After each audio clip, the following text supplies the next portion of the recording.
primeiras 2 rodadas do Brasileirão, o peso dos adversários exigiu uma mudança na escalação do time titular do Vasco.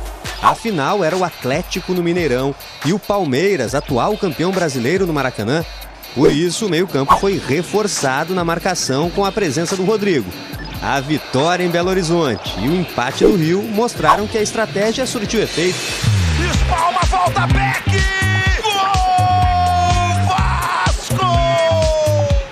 Mas em São Januário, contra o Bahia, o objetivo era tornar a equipe mais criativa e propor o jogo em casa. O técnico Maurício Barbieri escalou o Marlon Gomes no lugar do Rodrigo. 0 Vasco, 1 pro Bahia. O Bahia vence! Ele já tinha feito essa mudança no jogo em que o Vasco foi eliminado pelo ABC na Copa do Brasil. Eu gostaria de ter um cuidado com essa narrativa de que, coincidentemente, eu entendo, o ponto é verdade, é um fato, mas quando o Rodrigo não tá, né, fica essa questão da derrota. Não acho, acho que a gente criou bastante, eu acho que a gente criou situações para fazer o gol, se a gente tivesse feito, talvez a leitura fosse outra. Com 4 pontos em 3 jogos e a 9ª colocação na tabela, o Vasco agora se prepara para a próxima rodada do Brasileirão. E é um jogo pra lá de desafiador, o clássico contra o Fluminense, sábado no Maracanã. A gente também tá no começo do trabalho, né, e tá criando uma identidade cada vez mais. É um clássico, vai ser um grande jogo.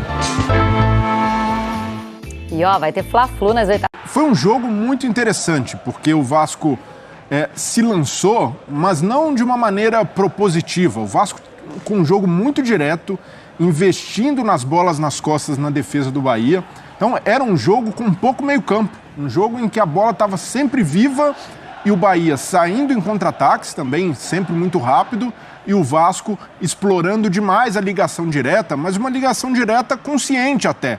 Não era um chutão para frente, era uma ligação buscando as costas, principalmente com o Alex Teixeira fazendo as diagonais, enquanto teve fôlego. Essa foi a principal jogada do Vasco, principalmente quando o Pumita tinha a bola pelo lado direito, ele achava bastante o Alex Teixeira cruzando na frente da defesa do Bahia, mas o Bahia já dava mostras desde o primeiro minuto de jogo, quando o Jacaré chutou uma bola na trave, que seria, a proposta de jogo era ser contundente. E aí o Tassiano, numa grande partida, né, teve uma grande noite em São Januário, marcou o gol e depois do gol o Bahia ficou muito confortável no jogo, chegou para o segundo tempo com seu plano de jogo ainda mais assentado, de explorar o contra-ataque, de se fechar mais, e aí o Vasco teve pouquíssimas oportunidades.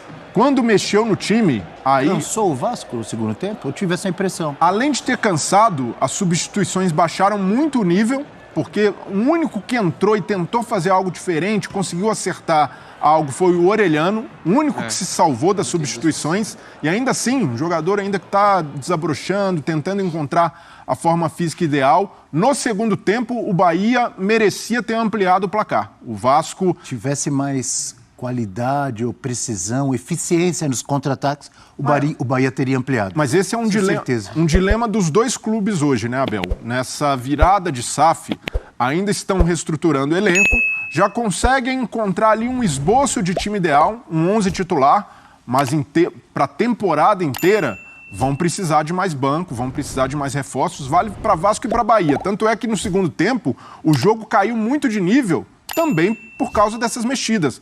Queda física, quem vem do banco não mantém o nível, e aí o Vasco, que já estava em desvantagem, não conseguiu criar quase nada. No comecinho ali, ainda quando o Peck tinha fôlego, tentou, mas foi um segundo tempo muito pobre, em função de substituições, o que deixa o alerta para o Vasco. Os dois que estrearam, que são empréstimos ao Santos, né?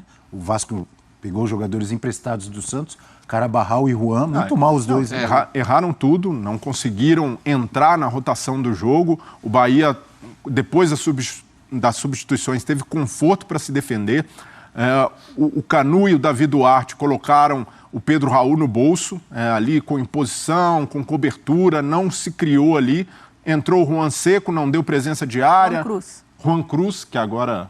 a gente tem o hábito, né? Mas mudou o sobrenome. Achei curioso, porque no Santos, né, ele se destacou na Copinha, no time profissional não conseguiu mostrar futebol, nas poucas oportunidades que teve, e era Juan Seco. Aí ontem eu vi Juan Cruz, ainda fui checar, eu falei, será que é ele mesmo? Será que é ele? Eu vi o nome inteiro dele, Juan, tem mais alguns sobrenomes no meio. Dá uma oxigenada. Mas o futebol que ele apresentava no profissional do Santos se mantém. Ontem no Vasco também, ele pouco apareceu no jogo. Não, e quando apareceu, errou. Então, ontem foi, individualmente também, não foi uma boa partida.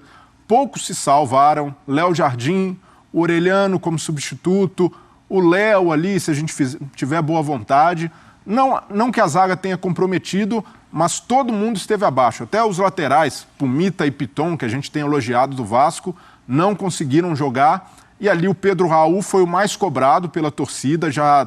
Chegou a ser xingado por parte da torcida, hein? Pois é, mas começa a ficar marcado por muitas oportunidades perdidas. E ali vai sendo o centroavante que precisa de chances demais para marcar. E esse cara, num time que é muito direto, um time que tem elaborado pouco seu jogo, não há uma preparação ali para a bola chegar no chão, e quando chegou no chão, Pedro Raul fez um bom pivô para o Alex Teixeira, foi uma boa oportunidade no primeiro tempo, mas essa não tem sido a característica do Vasco, do Barbieri.